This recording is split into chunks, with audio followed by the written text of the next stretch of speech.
Hey bookworms, I am here and on the phone with author Mike Medeiros, author of the new book that was just released, Pillars of Light, and he is beaming in from New Hampshire. How you doing, Mike?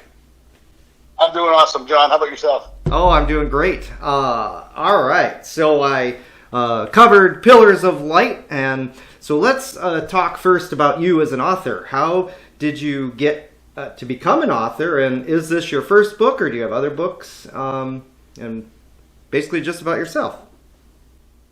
Yeah, I'm Mike Medeiros. I live up in this little town called Whitefield, New Hampshire. I'm really about 50 miles south of the Canadian border. Beautiful little town up in the Great Northwoods. I started writing probably about 50 years ago, stories mostly for friends and family. Really never published anything until last summer, after my son Shane passed away. There was a story I'd written for him I came across on an old external hard drive, and I started cleaning it up, and I was sharing it with a friend of mine who's studying for the CPA exam. And I was bribing her to study by offering her chapters of it, and she's the one who convinced me to publish the first book. And it really just kind of exploded from there into the series it's growing into. Excellent. So it is part of a series.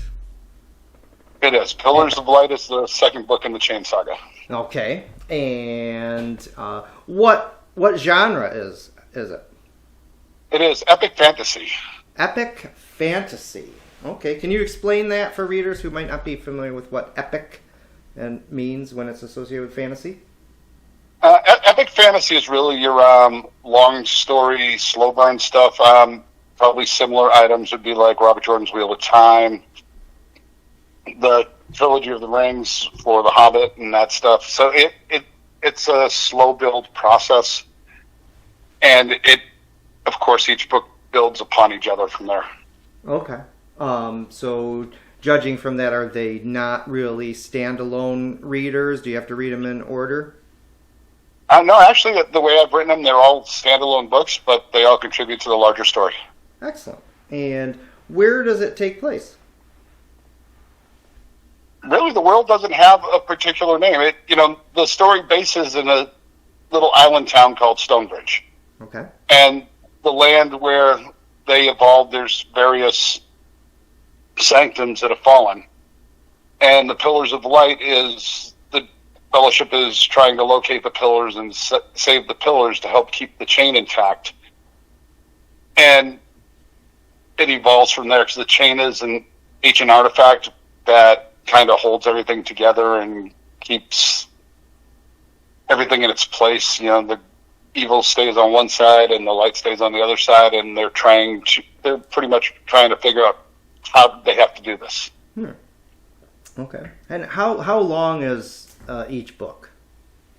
Oh gosh. About. Let's see. Pillars is 468 pages. These are 8.5 by 11 books, because there's artwork in there also. But Pillars is 468 pages, and The Darkness Rises is 360, so something like that. Okay. And what formats are they available in, since you mentioned about that? They are in ebook through Amazon right now.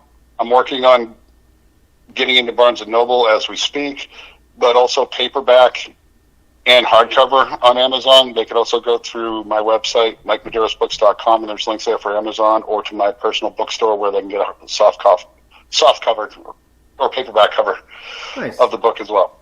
Okay. And what can you tell us about the main character or characters in the book? What are they like? They're like the rest of us. They really are. The way it was written and the way it's designed is, they're not let's go save the world heroes, because that's not realistic. But what they are is a reluctant group that get put together, and in Pillars, the group actually grows, and there's some loss involved, and there's more people coming into the Fellowship.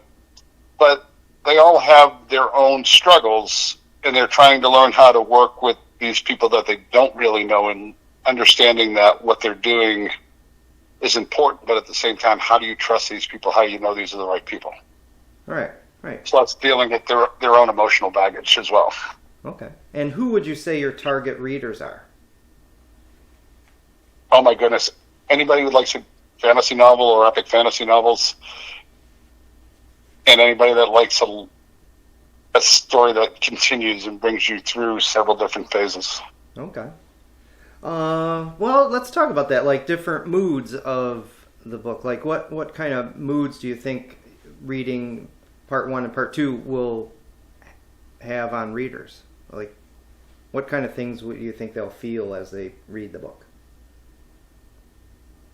Oh gosh. Honestly, I hope it makes them think for a while they're reading the book, because this isn't an in-your-face story. You have to puzzle things out as it goes. But there's going to be some chapters where, heck, I was in tears writing them, so I'm pretty hoping that the readers are the same way. And then there's other chapters that, you start to get discouraged. Other ones, you're going to start to feel that sense of hope that the characters are bringing in. So it's really like a roller coaster ride.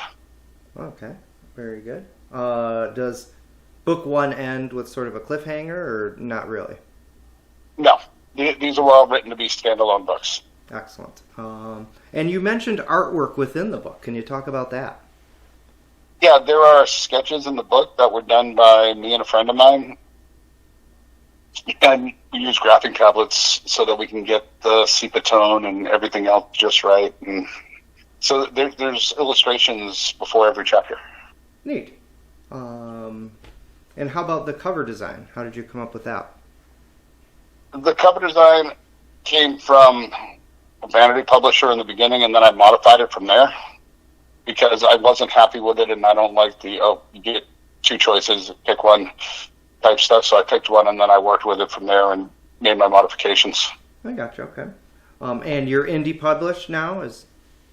Yes. Yeah. Okay. And what do you find most challenging as an indie author? Finding time to write and promote at the same time. Right. Yeah, it does involve both aspects equally, doesn't it? It's in the promotion's a lot of work. The writing is like it's therapy for me. So the writing is something I'm always going to do, and then I look at promotion and go, oh, gosh, I got to do something again. Right. And do you have a .com or anything like that? Yeah, it's MikeMedeirosBooks.com. Excellent. And what do you find most rewarding now that you're a published author? Yeah, for the reviews I've gotten, people have really enjoyed the books. I'm not overly concerned with, the star rating and everything else. I like that people are finding the story and they're liking the story. That's my biggest thing, is that people are enjoying what they're reading.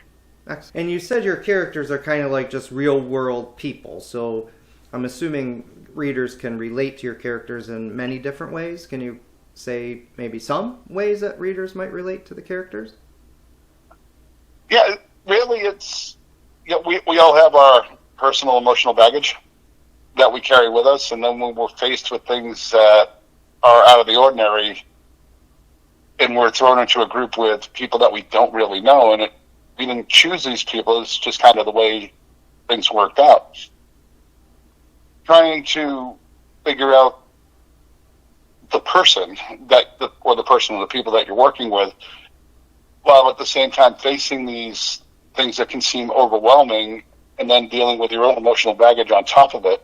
And everybody's not running around with swords and magic and all that stuff, but we do this in our daily lives. We all have that emotional baggage that we carry with us, and then some event comes up and we're forced to interact with other people that we don't know, and we have to try to find a way to trust these people and stay away from the triggers that bring out the emotional baggage. But sometimes that can be really difficult for everybody. Right. What is something that you struggled with in writing either book 1 or 2?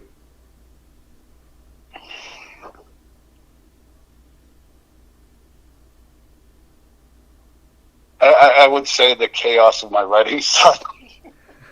So are you what they call a pantser or an outliner? Well, I outline. Okay. And then I do free writing that becomes controlled chaos. Okay. I just write based on, what I want to be in this particular chapter, and I write, and I write, and I write, and then I look at it and go, wow, that's way too much. Because when I started reworking the first story, I went from there and I just started outlining and writing and realized, yeah, this was way too much. And then I have to go through everything that I wrote, essentially pages and pages and pages of notes. It's like, okay, what do I want to connect the dots? And then once I figure out how I want everything to go, then I got to fill in those middle pieces. Because you need continuity in the story. You can't just jump from one section to the next. Right. What is something that you found surprising after you became a published author? Anything surprising? The amount of junk email I get. Everybody, right. Especially as an indie author, everybody and their brother wants your money, and they're trying to get it. Right. Well, fortunately, this interview is not paid and free, so I'm not trying to get your money. That's what I love about you, John. I do want to know the fishing spots up there, because where you're at, it's got to be great kayak fishing and hiking. So I need to know that. There's some beautiful spots up here. All right. You go a little further south down to the lakes region, there's more fishing, but up here there's a lot of little small places that a lot of people don't go. There you go. That's where I need to be. All right. And where can people find Pillars of Light and the first book? What is the first book's title anyway? I don't think we touched on that. The first book is The Darkness Rises. Darkness Rises and Pillars of Light. And where can people find them? They can find them through my website, MikeMedeirosBooks.com. They can also find them on Amazon. And I'm also currently working with Barnes & Noble to get everything up into Barnes & Noble's website and in their stores. That is excellent. This is a hot topic. People want to know, did you use any AI when writing, editing, or cover, and any of that jazz? No, this was all me. I use spell check, but that's I wrote it in Word. Excellent. And now, readers, Mike is going to read a paragraph from Pillars of Light. He's getting it right now. I'll do one better for you. I'll read the prologue to you. Okay. Prologue. Okay. The river dreamed beneath the ruined walls of Stonebridge as the waters carried ash, whispers, and the faint glow of things that should have stayed buried. Beneath the current, chains of light lay hidden, pulsing in rhythm with the world that they had not yet decided whether it was healing or breaking. The river's current drifted towards the east, treading through the lowland marshes that once fed the fields of the red willow. Its voice is soft yet knowing, as it remembered the hands that had shaped its bridges and vows spoken upon them. Wildfire's blade had fallen silent after the battle, but silence never truly was empty. It waits, it breathes, it remembers. Ooh, I like. In the hush. Okay. Go ahead, John. Yeah, I like the nature. Well, thank you. I love it. The river.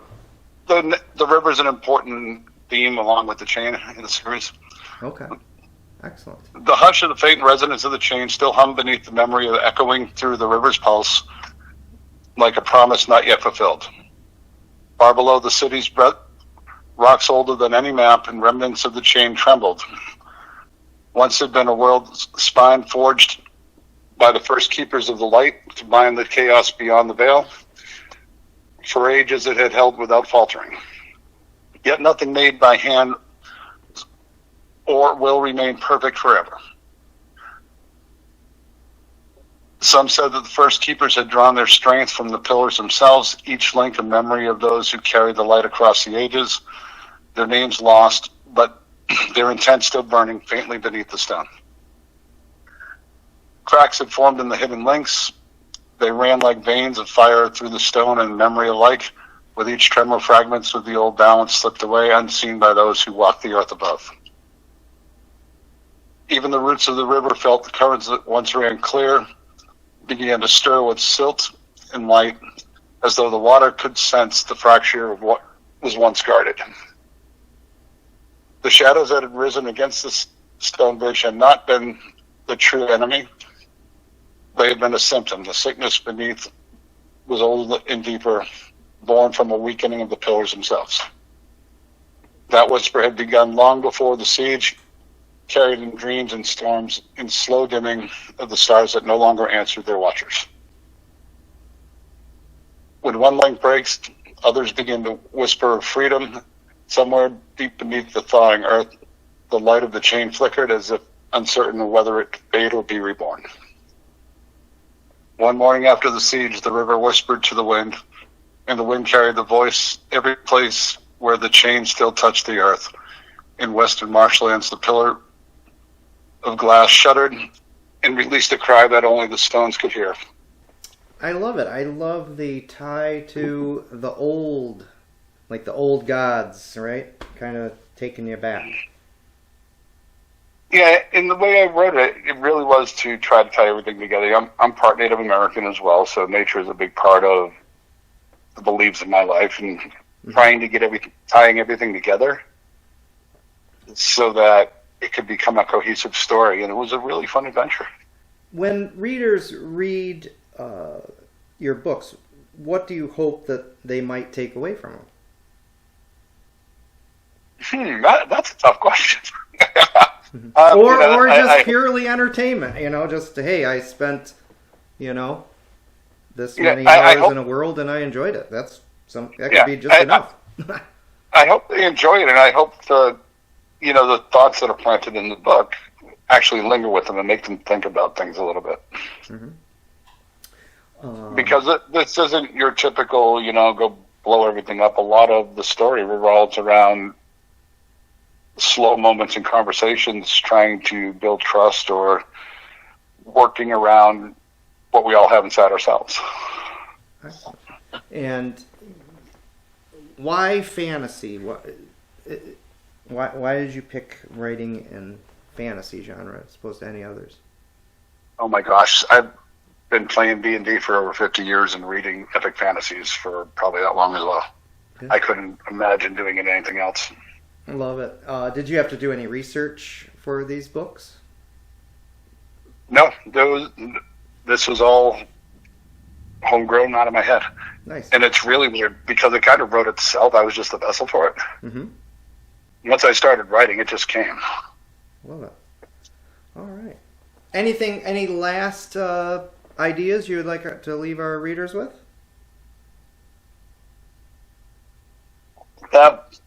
Pick up the book. I really hope either of the books, pick them both up. I hope you enjoy them. I really do. You can reach out to me through my website if you like. You can get on my mailing list so you know what's going on with other books in the series.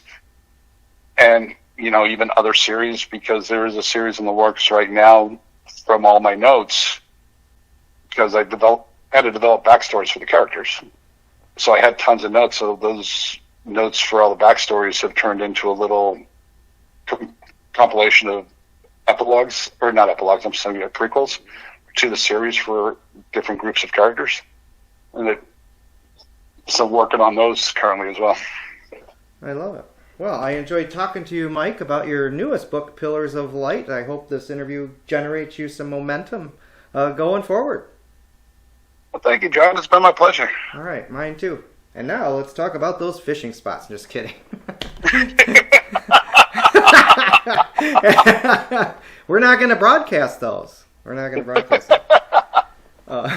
Mike, you have a great day, and I really enjoyed talking to you about your book.